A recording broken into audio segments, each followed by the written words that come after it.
আপনি জানেন যে সারা দেশে বৈষম্য বিরোধী যে আন্দোলন হয়েছিল তার শেষ হওয়ার সঙ্গে সঙ্গেই কিন্তু রংপুর সদর উপজেলার চন্দনপাট উচ্চ বিদ্যালয়ে যে আছে এই উচ্চ বিদ্যালয়ের সাধারণ শিক্ষার্থী তাদের দৈনন্দিন জীবনে যে মাঠের এই বিদ্যালয়ের যে চাহিদাগুলো আছে সেই চাহিদাগুলো পূরণ করার জন্য তারা আজকে আন্দোলনে নেমেছে। তাদের দাবি মাঠের ভিতরে একটি ডোবা আছে, এই ডোবাসহ বিভিন্ন 8 দফা দাবি নিয়ে তারা আজকে এই বিদ্যালয়ে কিন্তু এই আন্দোলনে নেমেছে। ইতিপূর্বেই কিন্তু তারা কিছুক্ষণ আগেই কিন্তু আন্দোলন শেষ করেছে এবং এখন কিন্তু যখনই এই শিক্ষার্থীরা আন্দোলনের কথা বলেছে এবং বিভিন্ন অভিভাবকেরা আসা শুরু করেছে তখনই সাধারণ শিক্ষার্থী বলার যেটা চেষ্টা করেছে যে বিদ্যালয়ের প্রধান শিক্ষক মোবাইলের মাধ্যমে সহকারী প্রধান শিক্ষক এবং অন্যান্য শিক্ষকদেরকে ছুটি দেওয়ার কথা বললেই তারা ছুটি দিয়ে যায় এবং এখন এই শিক্ষার্থী কিন্তু এই অর্ধবেলায় এখন প্রায় 2টা বাজে তারা কিন্তু এই অপেক্ষায় আছে। এখন আমরা জানবো যে আপনারা কিসের কারণে এই আন্দোলনে নেমেছেন। আসসালামু আলাইকুম, আমার নাম মোহাম্মদ সিয়াম আহমেদ তাজিম, আমি ক্লাস 9-এ পড়ি। আমাদের আন্দোলনের মূল কথা হচ্ছে স্কুলের দুর্নীতি দমন করতে হবে এবং স্কুল সংস্কার করতে হবে।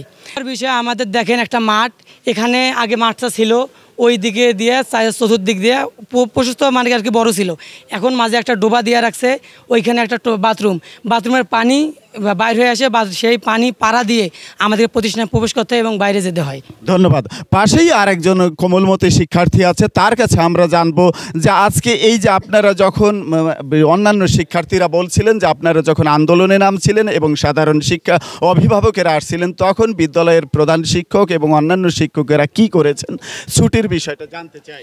আমরা প্রথমে বলেছিলাম স্যারকে যে হেড স্যার যেহেতু আসতেছে না তা আমরা স্টুডেন্ট হেড স্যারের দায়িত্ব নিচ্ছি, স্যার সহকারী শিক্ষকরা যে দায়িত্ব নেয় যে তিনি না আসেন তাহলে স্টুডেন্টকে অবশ্যই যাইতে হবে। সেখানে আমরা গেছিলাম, স্যারকে আমরা আবেদন দিয়েছিলাম, 2টা আবেদন দিয়েছিলাম, 2টার মধ্যেই ভুল পাইলো, কোথায় রেপ বলে কোথায় বলে আকার হনে কোথায়। এখন দাবিটা কি আপনার? আমাদের দাবি হইতেছে মানে প্রধান শিক্ষক এখানে উপস্থিত হতে হবে, আমাদের গার্জিয়ান যা যা জানতে চায় তাদেরকে সেটা বুঝিয়ে দিতে হবে। এর বিষয়টা আজকে কখন ছুটি দিয়েছে বা প্রতিদিন কি ছুটি দেয়? প্রতিদিন ছুটি দেয় একটা, মানে আমরা আসি 10টার দিক, 10টা থেকে 1টা পর্যন্ত কোনোদিন স্কুল থাকে, আবার ফির না থাকে 12টার সময় চলে যাই। স্টুডেন্ট রাস্তার মধ্যে যাইতেছে, কোনো স্যার একদিনও বলবে না যে কী জন্য যাইতেছে। গার্জিয়ানরা বলে স্কুল ছুটি দিল একখানিতে, এখনই যে গেলি রে, আবার মা বলে যে এখনই যে গেলা তুমি, এখনই কেমন আসতিস, তাহলে ক্লাস কি হয় নাই? আমরা কি বলি যে ক্লাস হইতেছে আবার না হইতেছে, এ স্যার উঠা দিচ্ছে, ওর ম্যাডাম ওখানে দিতেছে, কোনো ক্লাসের কোনো চাহিদাই নেই।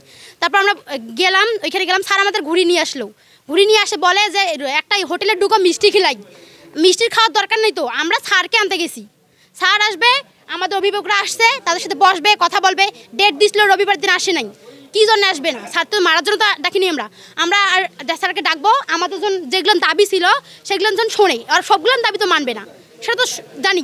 সেখানে আপনাদের এই দাবি পূরণ না হলে আপনারা কি করবেন?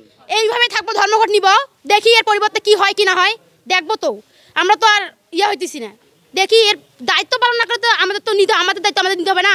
অভিভাবকরা নেয় একরকম, স্কুলে আসার সঙ্গে সঙ্গে আমাদের দায়িত্ব হচ্ছে স্যারেরা আমাদের কভার করবে, কিন্তু স্যারেরা তো কভারে করে না, আমরা এদিক দিচ্ছি ওদিক দিয়ে স্যারেরা কিছু বলতেছে না। ধন্যবাদ।